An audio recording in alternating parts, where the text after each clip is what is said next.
This is Sridhar Kadari, senior journalist, managing editor, will media news. ఇప్పుడు మనం Hyderabad మహానగరంలోని Mallareddy engineering కాలేజీలో ఉన్నాము. ఈరోజు రీసెర్చ్ హైట్స్ ఫౌండేషన్ నాగేంద్ర గారి ఆధ్వర్యంలో ఈ కాలేజీలో ఎక్సలెన్స్ సెంటర్ ఓపెన్ అవుతుంది. దీనికి విశిష్ట అతిథిగా తెలంగాణ నాబార్డు సీజీఎం ఉదయ్ భాస్కర్ గారు వచ్చారు. నాగేంద్ర గారు చేసిన గొప్ప కార్యక్రమాలు ఏంటి, రీసెర్చ్ హైట్స్ ఫౌండేషన్ గొప్పతనం ఏంటి అనేది మనం సీజీఎం నాబార్డు ఉదయ్ భాస్కర్ గారు ఉన్నారు, ఆయన అడిగి మరిన్ని వివరాలు తెలుసుకుందాం.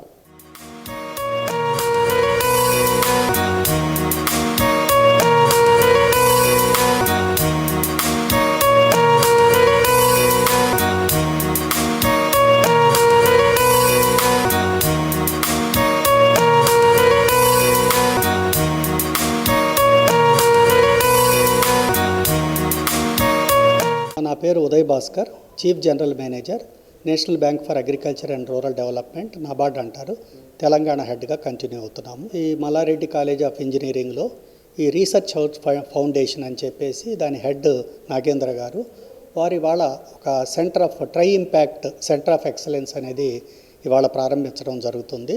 దాని ముఖ్య ఉద్దేశం ఏంటంటే మీ అందరికీ తెలుసు, దాదాపు United nations of India sustainable goals అని చెప్పేసి అనేది ఒక దాదాపు 17 సస్టైనబుల్ గోల్స్ ఉన్నాయి. అంటే ఇప్పుడు నో హంగర్ ఉండాలని, పావర్టీని తగ్గించాలని చెప్పేసి, మనం క్లైమేట్ ఏదైతే మార్పులు, వాతావరణ మార్పులు జరుగుతున్నాయో అలాంటి ఎడ్యుకేషను, తర్వాత కంఫర్టబుల్ లైఫ్, సస్టైనబుల్ డెవలప్మెంట్, ఇవన్నిటినీ గోల్స్ అంటారు. ఈ 17 గోల్స్ని కూడా ముందుకు తీసుకెళ్ళాలి. స్టూడెంట్స్, తర్వాత వేరియస్ స్టేక్ హోల్డర్స్, అది ఫార్మర్స్ అయితేనేమి, స్టూడెంట్స్ అయితేనేమి, తర్వాత రీసెర్చర్స్, వీళ్ళందరికీ ఒక అవగాహన కలిగించడానికి ఈ సెంటర్ ఆఫ్ ఎక్సలెన్స్ ఇవాళ స్టార్ట్ చేయడం జరుగుతుంది. దీని ముఖ్య ఉద్దేశం ఏంటంటే గవర్నమెంట్ రిప్రజెంటేటివ్స్ని, తర్వాత అకాడమిక్ మీషియా దాన్ని, తర్వాత మొత్తం స్టూడెంట్స్ వాళ్ళందరినీ, తర్వాత రీసెర్చ్, తర్వాత గవర్నమెంటు, ఇండస్ట్రీ, వీళ్ళందరినీ ఒక ప్లాట్ఫామ్ మీద తీసుకొచ్చి వాళ్ళకి సస్టైనబుల్ డెవలప్మెంట్ అంటే ఇన్నోవేషన్స్ కానీ ప్రమోట్ చేయడము, స్టూడెంట్స్కి ఈ అవగాహన కలుగు చేయడము, రీసెర్చ్ అంటే ఈ సస్టైనబుల్ డెవలప్మెంట్ మీద, ఈ కమ్యూనిటీ డెవలప్మెంట్ మీద, ఈ సస్టైనబిలిటీ కాన్సెప్ట్ కొలాబరేట్ కావడము, సటన్ ఇన్నోవేషన్స్ తీసుకురావడము, ఇవన్నీ ఒక ముఖ్య ఉద్దేశంతో కామన్ ప్లాట్ఫామ్గా ఈ సెంటర్ ఆఫ్ ఎక్సలెన్స్ అనేది ఏర్పాటు చేయడం జరిగింది. దీంట్లో ఒక స్టూడెంట్స్కి అవగాహన కాకుండా ఒక వాళ్ళ రీసెర్చ్ యాక్టివిటీస్లో కానీ వాళ్ళు కొత్త కొత్త ఇన్నోవేషన్స్, ఎందువల్లంటే స్టూడెంట్స్ అనేది నెక్స్ట్ జనరేషన్ వాటిని ముందుకు తీసుకెళ్ళటానికి ఈ సస్టైనబిలిటీ మెయిన్ ఉద్దేశం ఏంటంటే whatever facilities or resources are available, వాటిని మనం యూటిలైజ్ చేసుకుంటూ ఫ్యూచర్ జనరేషన్కి కూడా మనం అందించాలని చెప్పేసి, సో దట్ మనకేంటంటే ఒకవైపు ఏమో పావర్టీని తగ్గించుకోవడము, తర్వాత ప్లానెట్ని మనం సంరక్షించుకోవడము, ఓవరాల్ దాన్ని చూసుకుంటే peace and prosperity of the human being అనేది ఇది ఆబ్జెక్టివ్గా చేసుకొని ఈరోజు సెంటర్ ఆఫ్ ఎక్సలెన్స్ ప్రారంభించడం జరిగింది. నాగేంద్ర గారు యాక్చువల్గా ఇప్పుడు చాలామంది ఎన్జిఓస్ ముందుకు వచ్చేసి రకరకాల కమ్యూనిటీ డెవలప్మెంట్ యాక్టివిటీ చేస్తుంటారు. ఫస్ట్ టైము అంటే ఒక సస్టైనబిలిటీ అంటే ఒక స్టూడెంట్స్ని, ఒక ఇండస్ట్రీస్ని, తర్వాత వీళ్ళందరినీ గవర్నమెంట్ని ఒక చోట తీసుకొచ్చేసి, అంటే ఈ మధ్య మీరు చూసుంటారు నెక్లెస్ రోడ్లో సస్టైనబుల్ ఎస్డిజి వాక్ అనేది నిర్వహించడం జరిగింది.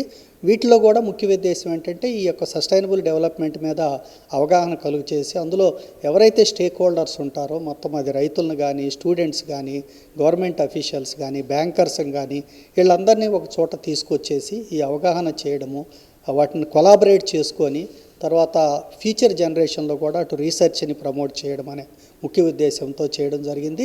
ఇలాంటి కార్యక్రమాలు ఈ మధ్య ఒక సెంటర్ ఆఫ్ ఎక్సలెన్స్ పెద్దపల్లిలో కూడా ఈ రీసెర్చ్ హైట్స్ ఫౌండేషన్ స్టార్ట్ చేయడం జరిగింది.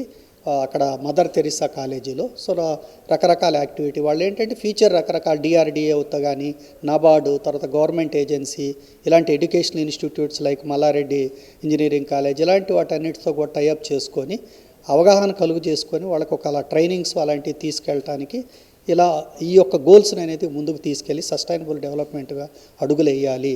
సో దట్ బిగ్గెస్ట్ థ్రెట్స్ ఉన్నాయి మనకు, ఒక గ్లోబల్ వార్మింగ్ కానీ, మనం క్లైమేట్ చేంజ్ అనుకుంటున్నాము, ఇలాంటి థ్రెట్స్ ఉన్నాయి. తర్వాత రకరకాల మనం air and water pollution another big threat, తర్వాత farmers excess using fertilisers, pesticides, వీటన్నిటిని కూడా మనం అవగాహన కలుగు చేసుకొని తగ్గించుకొని ఓవరాల్గా అటువైపు ఫుడ్ సెక్యూరిటీని ఎన్ష్యూర్ చేసుకుంటూ మనం రీసెర్చ్ తర్వాత ఇన్నోవేషన్స్ కొలాబరేషన్తో దానికి ముందుకు తీసుకెళ్లాలనేది. సో దానికి ఈ రీసెర్చ్ ఫౌండేషన్ అనేది బాగా లీడ్ తీసుకొని అందరినీ ఒక ప్లాట్ఫామ్ దగ్గరికి తీసుకొచ్చి ఈ అవగాహన కలుగు చేసుకుంటూ ముందుకెళ్తుంది. దాంట్లో అంటే ముందు మా నబార్డుకి అప్రోచ్ చేసినప్పుడు కూడా అంటే వీళ్ళు ఎందుకు చేస్తున్నారు, వాళ్ళకి ఏంటి అనేది మాకు కూడా ఉంది.